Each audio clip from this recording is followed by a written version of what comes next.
My name is Kelly Gutierrez.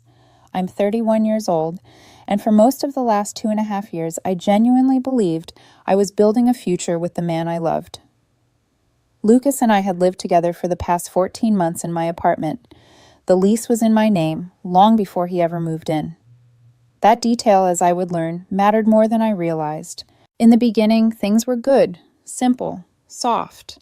He used to bring me coffee in the mornings, wait up for me after long shifts, send texts like, "I miss you already," 5 minutes after I left for work.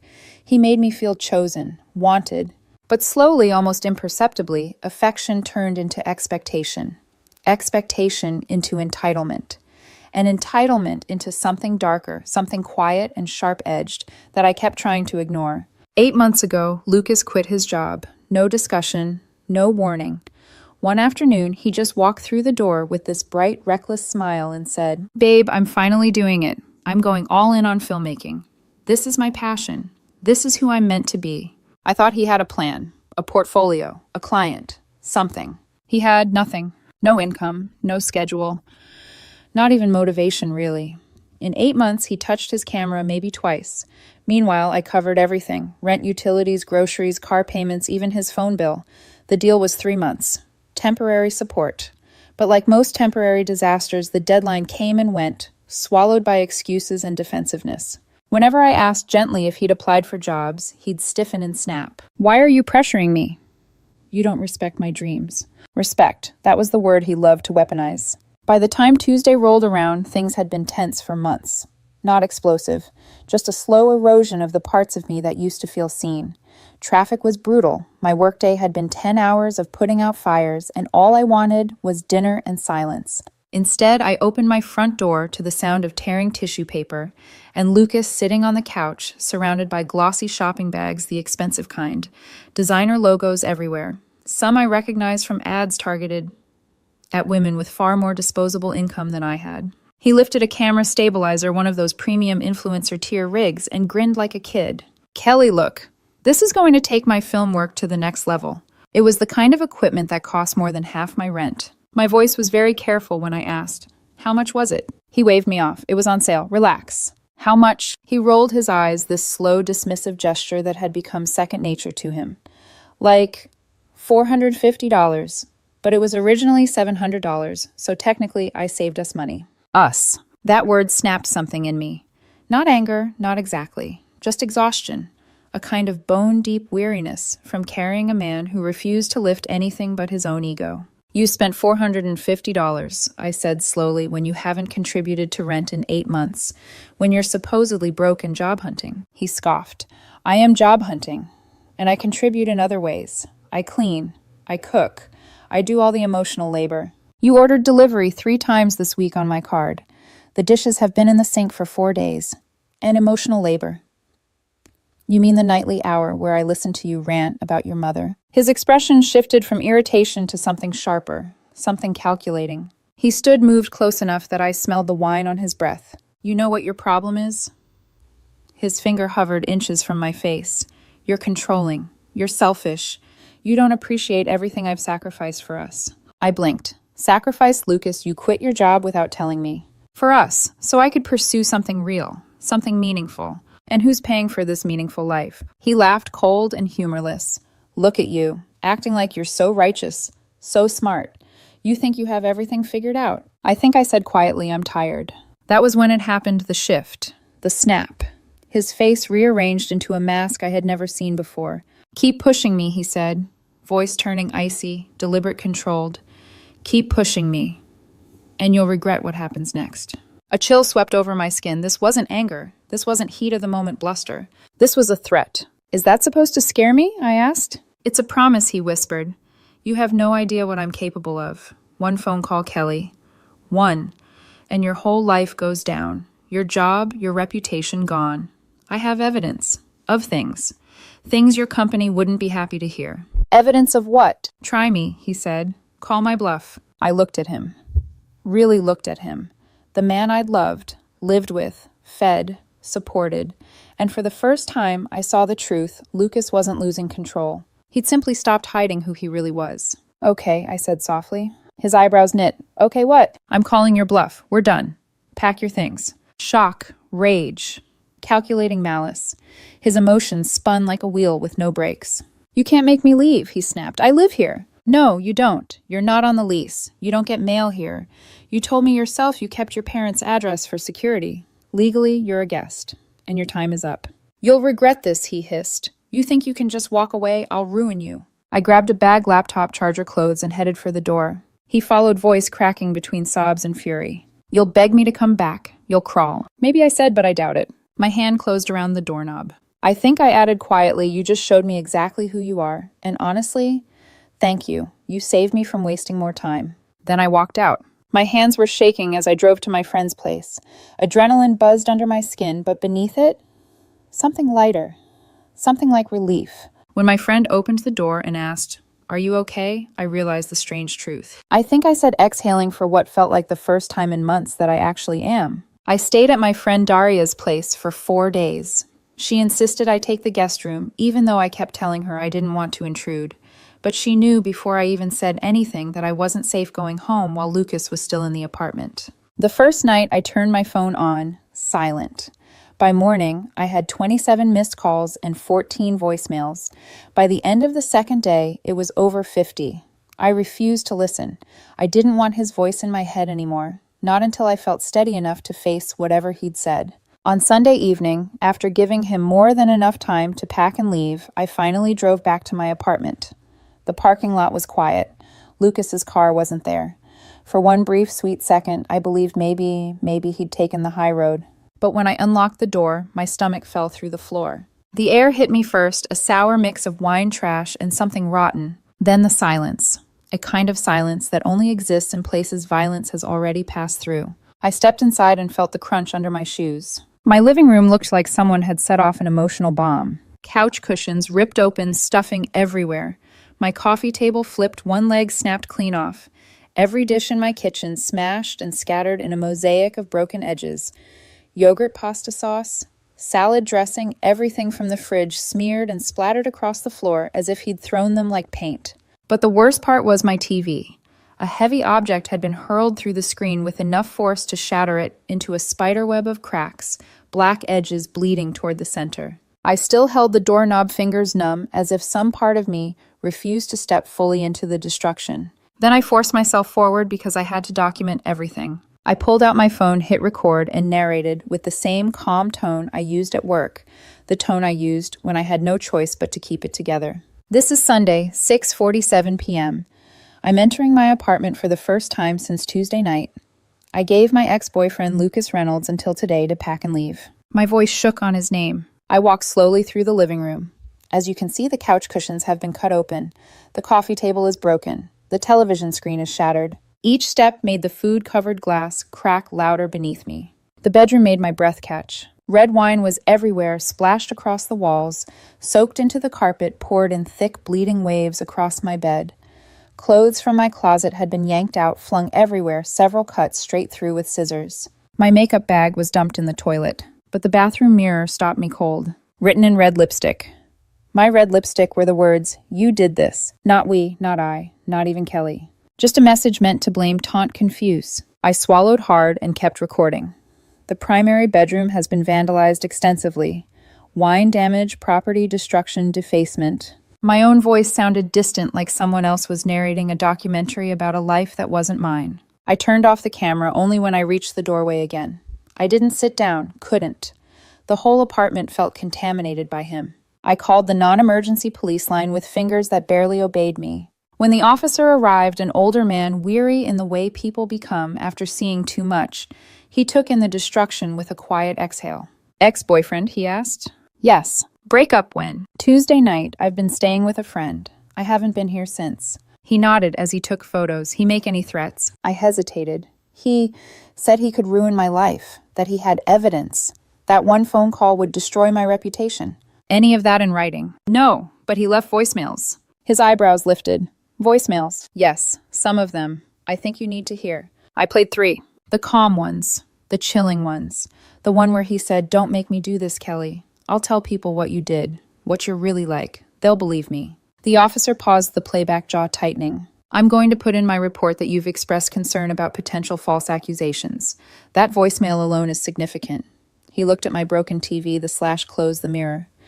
You should consider a protective order. I'm planning on it, I murmured. He gave me the case number, advised me to change my locks immediately, and stepped back out into the hallway. Only when the door closed behind him did my body crumble into motion. I called an emergency locksmith. He quoted me $280 for Sunday night service. I agreed instantly. While waiting, I sat on the bare patch of floor untouched by debris and finally opened my voicemail app. The list was long. I braced myself and hit play. Friday, 8:54 a.m. Crying, frantic. Kelly, please. Baby, please talk to me. I didn't mean what I said. I love you. Please don't do this. Friday, 3:13 p.m. Cold, sharp. Oh, so this is how it is. You ignore me after everything I did for you. Real mature, Kelly. You're going to pay for this. You hear me? You will. Saturday, 4:18 a.m. Unhinged. I know what you did at that company retreat last year. Don't pretend you don't remember. I have ways of making people see the truth about you. I froze. I didn't do anything. I'd never even seen him at any retreat. Saturday, 10:27 a.m. Manipulative rage. My dad is a lawyer. He says you illegally evicted me. You're going to jail. You think you can just throw me out after everything I gave up for you. And then the one that made my blood run cold. Saturday, 6:41 p.m. Venom dripping from every word. I'll tell everyone you hit me. Let's see how your precious job feels about hiring an abusive woman. One phone call, Kelly. 1. You think I won't do it? Try me. My breath came shallow and fast. I saved every voicemail, backed them up, emailed copies to myself, texted them to Daria with timestamps. Then I called her. When she picked up, I didn't even say hello. He's going to try to destroy my life, I whispered. There was a pause, then her voice turned firm, anchored solid. Then we're going to make damn sure he fails. The locksmith finished just before 10 p.m., replacing every lock and resetting the garage code. When he left, the apartment finally felt closed off from Lucas, not safe exactly, but sealed, like the chaos couldn't seep in anymore, at least not physically. But I still couldn't stay there. I grabbed whatever clothes hadn't been slashed or soaked in wine, threw them into a duffel, locked up, and drove straight back to Daria's. She opened the door the moment I parked, as if she'd been standing on the other side, waiting for the sound of my engine. She didn't ask questions. She didn't need to. Wine, she offered quietly. Yes, I said, even though my throat felt too tight to swallow anything. We sat at her dining table, and I finally forced myself to play some of the voicemails. The crying ones, the angry ones, the dangerous ones. By the end, Daria's hands were clenched around her glass knuckles, white eyes burning with protective fury. Kelly, she said, you need a lawyer. Immediately. Before he makes good on any of these threats. I know, my voice barely held. He said he'd accuse me of... Don't say it, she cut in gently. Just get legal help. So I did. The next morning, I called into work and met with an attorney named Serena Cho. She was calm, razor sharp, the kind of woman who radiated competence without trying. I handed her everything, photos of the destruction, my video, walked through the police report number, and finally, every voicemail. She listened to the worst one, twice the one where Lucas threatened to tell people I hit him. Then she closed her notebook and looked at me steadily. This isn't vague, she said. He threatened false allegations and then caused thousands of dollars of damage. You have an unusually strong case. Hearing that didn't make everything disappear, but it made breathing easier. Serena drafted the protective order request and a cease and desist letter. She told me what to expect next legally and emotionally, and for the first time in days, I felt like someone was standing between Lucas and me. But Lucas wasn't finished. That afternoon, before the cease and desist was even delivered, my phone rang. From an unknown number. I shouldn't have answered. Serena had already warned me, but some foolish part of me hoped he might be calm. He wasn't. How dare you send me legal papers? Lucas shouted the moment I picked up. You're trying to intimidate me after everything I sacrificed for you. I'm not supposed to talk to you directly, I said flatly. Please communicate through an attorney. I don't have one, he snapped. Because you ruined my life and left me with nothing. You kicked me out like trash. That's not my responsibility anymore, I said quietly. Do not call this number again. I hung up. He called back 8 more times. I let every call go to voicemail. The next day, while I was finally catching up on work emails, I got a text from a coworker, Kelly. Lucas's mom is here. She's in the lobby yelling at reception. My whole body went cold. I rushed to my manager's office. He was standing outside, looking strained and uncomfortable. Kelly, he said, a woman came in claiming you physically abused her son. She demanded I contact HR and terminate you immediately. My heart pounded. I opened the folder I'd started carrying everywhere: photos, documentation, transcribed, voicemails, the police report, everything. He flipped through the pages. His expression changed from concern to something harder.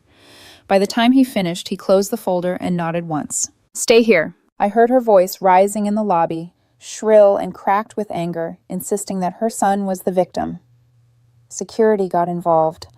10 minutes later, my manager returned. "She's been escorted out," he said, and warned that if she returns, the police will be called. HR is aware of the situation. Relief nearly buckled my knees. "Thank you," I whispered. I didn't know if anyone would believe me. "You've been here 8 years," he said firmly. "Your reputation matters. But not everyone would have given you the benefit of the doubt without documentation.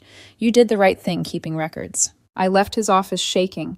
If I hadn't saved those voicemails, if I hadn't taken photos, if I hadn't recorded everything, I could have lost my job. Lucas wasn't trying to reconcile. He was trying to destroy me piece by piece. On Saturday morning, my landlord called next. "Hey, Kelly," he said hesitantly. "I got a strange call from someone claiming to be your ex's father. He said I helped you illegally evict his son and he's considering legal action." Of course he did.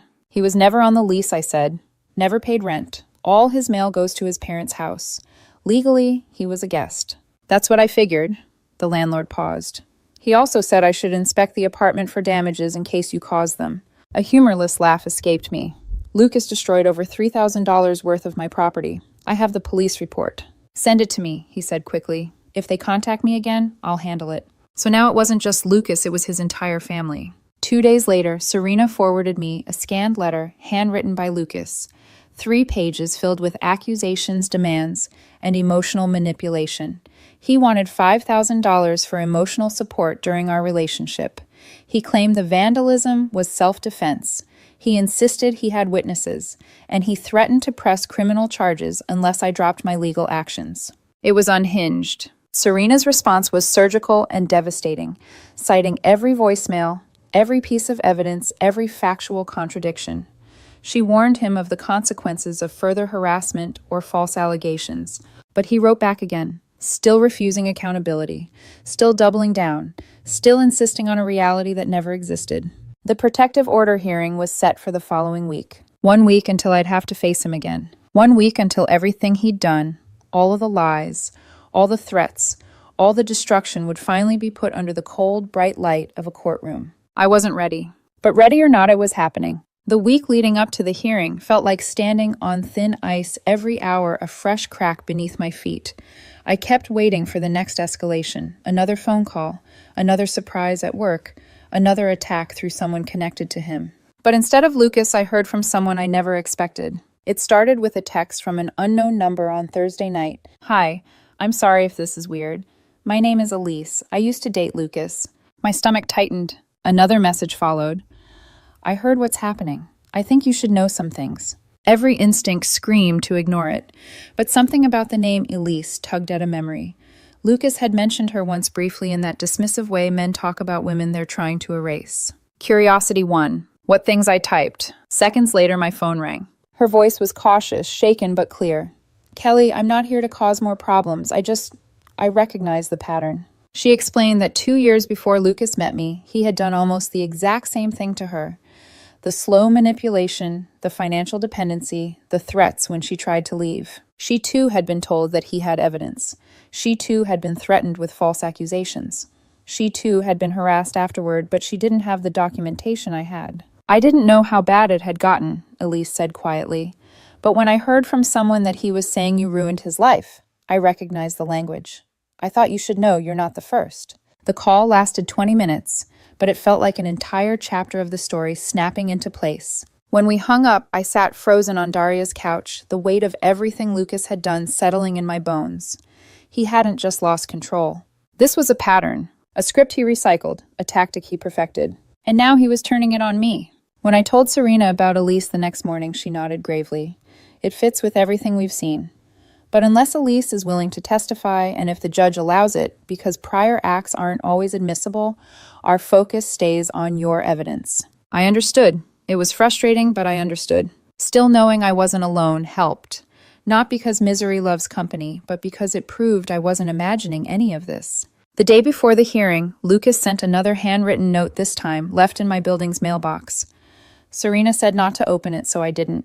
She handled it directly and emailed me later. Kelly, the letter is more delusions and some threats masked as self-pity. I've attached a summary. Do not respond. I read the summary. It was pathetic and frightening all at once. Lucas claimed he was traumatized by the breakup, that he had a right to return to my apartment, that he was considering ending everything unless I apologized, that all his actions were the result of emotional distress I caused. Serena included a line in her email. This is classic manipulation. Do not engage. I didn't. I turned off my phone, laid in bed at Daria's, and stared at the ceiling, listening to the faint hum of traffic outside. My mind kept replaying the same moments, the threats, the tantrums, the cold smile he gave me the night I ended it. I thought of how easily he'd switched masks. I thought of the lipstick on my mirror. You did this. I thought of what could have happened if I hadn't left when I did. By midnight, I hadn't slept a minute. By 4 a.m., I stopped trying. Morning arrived, heavy and gray light filtering through a thin layer of clouds that made everything feel muted. Dressed in the plainest, cleanest clothes I had left, I tied my hair back and met Serena at the courthouse. You ready? She asked. No, I said honestly, but I'm here. That's enough. She placed a hand on my shoulder. You have truth evidence and documentation. He only has emotion and performance. We walked inside. Lucas was already there. Seeing him again hit me harder than I expected. He looked smaller, somehow diminished. But the moment his eyes met mine, they hardened sharp, gleaming with vindictive pride, as if he thought I'd crumble just from seeing him. His mother was at his side, clutching his arm, whispering furiously. His father stood behind them, stiff and silent, pretending authority he didn't have. Lucas didn't approach me legally. He couldn't, but his smirk was enough. Serena leaned toward me and whispered, He's trying to intimidate you. Ignore it. Judges don't care about theatrics. We entered the courtroom. The air felt colder in there, the kind of cold that came from polished floors, fluorescent lights, and the knowledge that a stranger would soon decide whose story carried truth. The judge entered, and everyone rose. My hands trembled slightly as I sat, but Serena placed a legal pad in front of me and whispered, Just breathe. Lucas was asked to speak first. He stood, shoulders slumped just a bit enough to appear wounded, fragile. And then he began, Your Honor, I've been abandoned. I sacrificed so much for Kelly, my career, my stability, my emotional well-being, and she threw me out with no warning. I had nowhere to go. I was devastated. I wasn't thinking clearly. Everything I did was because I was hurting. He wiped at his eyes dramatically. He didn't shed a single tear. The judge listened, expression unreadable. When Lucas finished, the judge asked him a very simple question. Are you addressing the allegations of property damage and recorded threats? Lucas faltered. Well, those were misunderstandings. I was upset. She provoked. Did you destroy property in her apartment? A very long pause. His mother nudged him. Some of it, he muttered. But did you leave voicemails threatening to make false accusations of domestic abuse? I didn't mean I was emotional. The recordings suggest premeditation, the judge said calmly. Not emotion. Lucas's face drained of color. And finally, it was my turn. I stood, hands trembling, but Serena's steady presence beside me kept me upright. I spoke clearly. I described the timeline, the breakup, the threats, the vandalism, the voicemails. And then Serena played them aloud. Lucas's mask cracked. His parents went still. The judge's expression hardened. The hearing wasn't over yet. But for the first time, I felt the tide turning. The recordings echoed through the courtroom like something out of a nightmare, except it wasn't a nightmare. It was my life. My voice trembling, his voice cold and deliberate. The venom dripping from every word. When the last voicemail finished playing, a quiet settled over the room, so heavy it felt almost physical. Lucas couldn't look at me. His mother couldn't look at the judge. His father stared straight ahead, jaw clenched, so hard it twitched. The judge folded his hands. Ms. Gutierrez, thank you. You may be seated. I sat. My knees felt weak, but Serena rested her hand lightly on my forearm, an anchor in the storm. Mr. Reynolds, the judge said. Turning to Lucas, you admitted to property damage and left recorded threats. Do you contest the validity of these recordings? Lucas's voice came out thin. They're taken out of context. The judge raised one eyebrow. The context appears to be you threatening to falsely accuse Ms. Gutierrez of physical abuse because she ended the relationship. Lucas swallowed hard. I wasn't thinking clearly. That is evident, the judge said dryly. It does not excuse the behavior. His mother finally snapped, rising partially from her seat. Your Honor, my son has been through trauma. Ma'am, the judge said sharply, sit down. You may not interrupt these proceedings again. She sank back into her seat, but her glare burned holes into me. The judge turned to Serena. I've reviewed the photos, the sworn statement from the witness, and the police documentation regarding the vandalism, and the voicemails are extremely concerning. Does the petitioner have anything further? No, Your Honor, Serena replied. The evidence speaks for itself. It does, the judge agreed. He looked back at Lucas. For a long moment, he simply studied him like he was trying to decide whether Lucas was oblivious, manipulative, or dangerous. Maybe all three. Mr. Reynolds, he said at last, your behavior following this breakup constitutes harassment, intimidation, threats of false criminal accusations, and property destruction exceeding $3,000. You present a credible ongoing risk to Ms. Gutierrez's safety. Lucas flinched. His mother whispered something fierce and frantic to his father. The judge continued, tone firm and final. I am granting the protective order for 1 year. You are prohibited from contacting Ms. Gutierrez directly or indirectly, including through family or third parties. You must stay 500 feet from her residence and place of employment. Any violation will result in immediate arrest.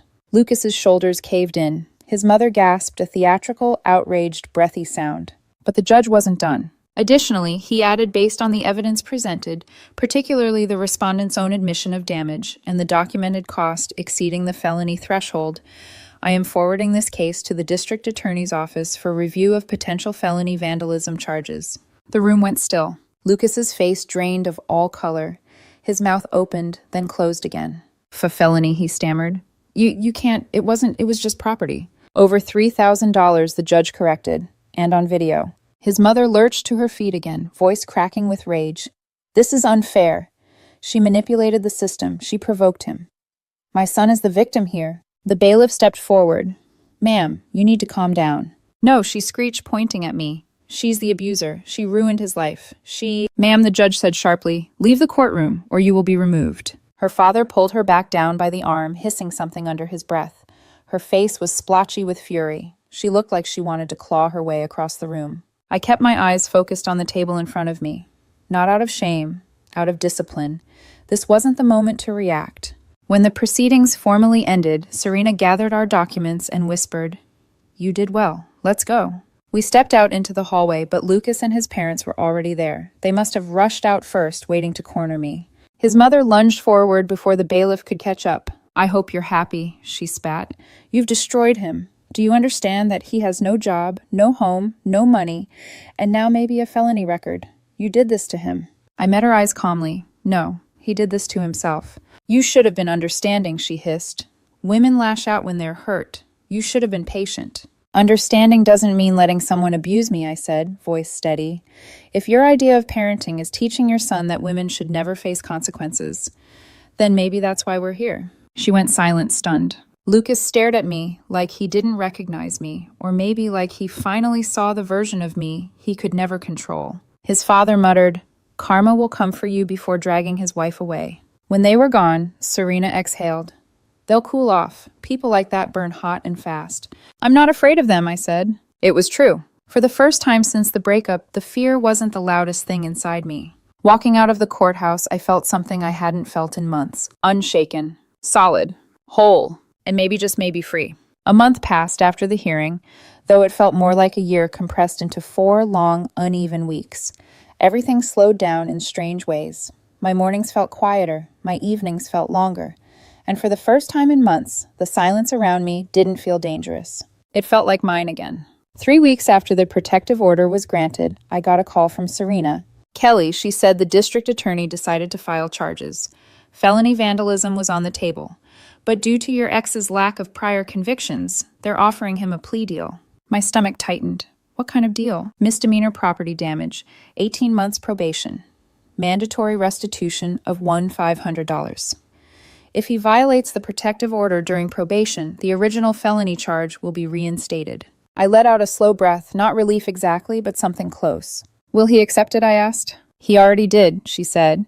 Probation begins next week. It wasn't perfect justice, but it was accountability, and that mattered more than I realized. Later that evening, as I sat on my repaired couch, the new one, not the shredded remains insurance hauled away, I thought about how surreal it all felt. A month ago, Lucas was still calling me nonstop, threatening me, insisting he could ruin me. Now he was legally barred from coming anywhere near me. It didn't erase the fear he caused, but it muted it, softened it around the edges. Rebuilding the apartment took time. Insurance covered some things, but between the deductible legal fees, the locksmith, and all the personal items I had to replace out of pocket, I ended up spending close to $2,800. Not nothing, Daria said one night as she helped me put together a replacement TV stand, but also not everything. She was right. Money can be earned back. Some things can't. While unpacking the last of the replacement dishes, I found myself staring at my reflection in the cabinet glass, tired but steady, not broken, not scared. Just present. My job became an unexpected source of stability, too. My manager pulled me aside after my performance review. I want you to know, he said, I'm incredibly impressed by how you navigated a personal crisis with professionalism and clarity. Most people wouldn't have handled it half as well. Hearing that nearly brought me to tears, not because of the compliment, but because for the first time in months, someone wasn't doubting me, disbelieving me, or trying to rewrite my reality. They saw me, they trusted me, they believed me. I hadn't realized how much I'd missed that feeling. Slowly, I rebuilt my social life too. The friends I'd drifted from during my relationship with Lucas reached out. Some cautiously, others boldly, all with a kind of relieved affection. One night, while sitting around a fire pit in Daria's backyard, my friend Megan said something that stuck with me. You seem lighter, Kel. Not healed, not yet, but unburdened, like you can breathe again. She wasn't wrong. I was breathing again. But healing wasn't linear. There were moments, sometimes at night, sometimes in crowded places, when my chest tightened, when shadows felt too loud, when a phone notification made my heart race before I reminded myself, he can't reach me. Sometimes I'd replay the manipulation in my head, remembering the early moments I dismissed as quirks, the excuses I made, the way his moods dictated my own. Sometimes I'd get angry at him, at myself, at the world, for letting people like him slip through cracks and find people to latch onto.